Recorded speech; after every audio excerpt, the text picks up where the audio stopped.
नमस्कार। 2023 खत्म होने वाला है, लेकिन आपका काम खत्म नहीं होने जा रहा है। हम आपको आज बताएंगे वो 4 काम जो 31 दिसंबर से पहले आपको जरूर कर लेना चाहिए। मेरा नाम रमेश तिवारी है। पैसा ही पैसा वायरल चैनल पर आपका स्वागत है। अगर आपके पास कोई डीमैट खाता है तो उसमें देखें कि आपकी ओर से उसमें नॉमिनेशन दिया गया है या नहीं। अब आपके पास 2 ही उपाय हैं, या तो आप नॉमिनी का नाम दीजिए या फिर लिख कर दीजिए कि आपको नॉमिनेशन चाहिए ही नहीं। इन दोनों ऑप्शंस को चुनने की आखिरी तारीख 31 दिसंबर है और ये डेडलाइन आखिरी हो सकती है। इससे पहले ये तय किया गया था कि जिन डीमैट और ट्रेडिंग अकाउंट्स में 31 मार्च तक नॉमिनेशन की कोई चॉइस ही नहीं होगी, उन्हें फ्रीज कर दिया जाएगा, यानी उनसे पैसा निकाला नहीं जा सकेगा। फिर इसे बढ़ाकर 31 सितंबर तक का टाइम दिया गया और फिर उसे बढ़ाकर 31 दिसंबर तक का टाइम दे दिया गया। अब हमें इस इंतज़ार में नहीं रहना चाहिए कि तारीख एक बार और बढ़ जाएगी। हम तुरंत कैम्स या के फिनटेक की वेबसाइट पर जाएं और ऑनलाइन नॉमिनेशन की चॉइस दे सकते हैं, या फिर अपनी डीमैट सर्विस देने वाली कंपनी से पूछ सकते हैं कि यह काम कैसे करना है। जब 2023 की शुरुआत हुई थी तब रिजर्व बैंक ने कहा था कि बैंक जितने भी लॉकर चलाते हैं वो अपने कस्टमर के साथ 31 दिसंबर तक एग्रीमेंट रिन्यू कर लें। सुप्रीम कोर्ट के एक आदेश के बाद रिजर्व बैंक ने यह निर्देश जारी किया।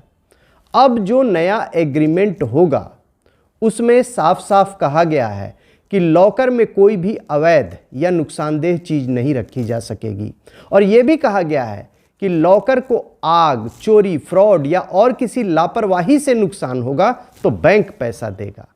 जो भी लॉकर का रेट है एनुअल रेंट, उसका 100 गुना रकम बैंक देगा।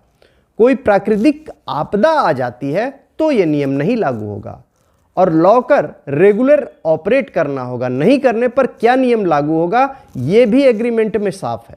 कोई भले ही लॉकर का रेट समय पे चुका रहा है, लेकिन ना तो लॉकर कभी ऑपरेट कर रहा है और ना ही वो बैंक का उससे कांटेक्ट हो पा रहा है, तब बैंक को यह अधिकार होगा कि वो नोटिस जारी करके वो लॉकर को खुलवा सके। अगर किसी लॉकर लेने वाले को ये डिटेल में जानना हो कि नए एग्रीमेंट में क्या क्या साफ तौर पर कहा गया है, तो वो अपने बैंक की वेबसाइट पर जाए और वहां देखे कि लॉकर एग्रीमेंट की कॉपी डाउनलोड करे और देखे कि उसमें क्या नई बातें हैं। वो अपने बैंक की ब्रांच से भी नए एग्रीमेंट की कॉपी मांग सकता है। अगर कोई अपने शहर से बाहर है तो वो बैंक से संपर्क करके पूछ सकता है कि ये काम ऑनलाइन तरीके से किस तरह किया जा सकता है।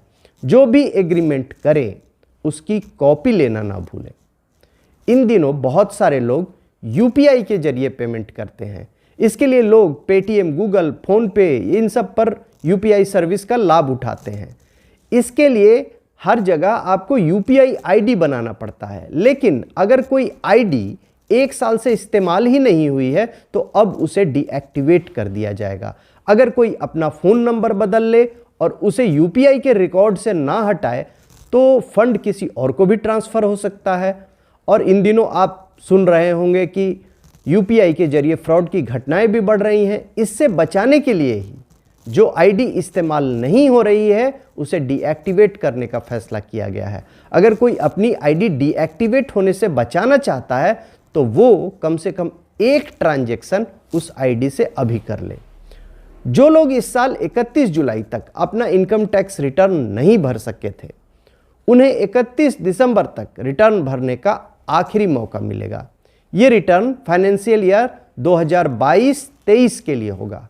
आपको बता दें कि देरी से रिटर्न भरने पर पेनल्टी लगती है। अगर इनकम 5 लाख रुपए से ज़्यादा है तो ये पेनल्टी 5,000 रुपये होगी, और अगर इनकम 5 लाख रुपए से कम है तो पेनल्टी 1,000 रुपये होगी। इसके अलावा पीनल इंटरेस्ट भी चुकाना होता है। ये बकाया टैक्स पे लागू होता है और ये हर महीने के लिए 1% होता है। इनकम टैक्स रिटर्न को ऑनलाइन भी भरा जा सकता है। आप ऑनलाइन रिटर्न भरिए या ऑफलाइन, लेकिन उसे 30 दिनों के अंदर वेरीफाई करना भी जरूरी होता है। इस बीच इनकम टैक्स विभाग ने वित्त वर्ष 23-24 के लिए भी इनकम टैक्स रिटर्न का फॉर्म 1 और 4 जारी कर दिया है। इस बार वित्त वर्ष खत्म होने से 3 महीने पहले ही फॉर्म जारी कर दिए गए हैं। खास बात यह है कि इसमें अपने सारे बैंक खातों का ब्यौरा देना होगा जो प्रीवियस फाइनेंशियल ईयर में लागू थे। साथ में जो कैश में आमदनी हुई है उसकी भी जानकारी मांगी जाएगी। आज के लिए इतना ही। शुक्रिया। अगर आपको मेरी जानकारी पसंद आए तो इसे लाइक, सब्सक्राइब और शेयर जरूर कीजिएगा। उत्साह बढ़ेगा।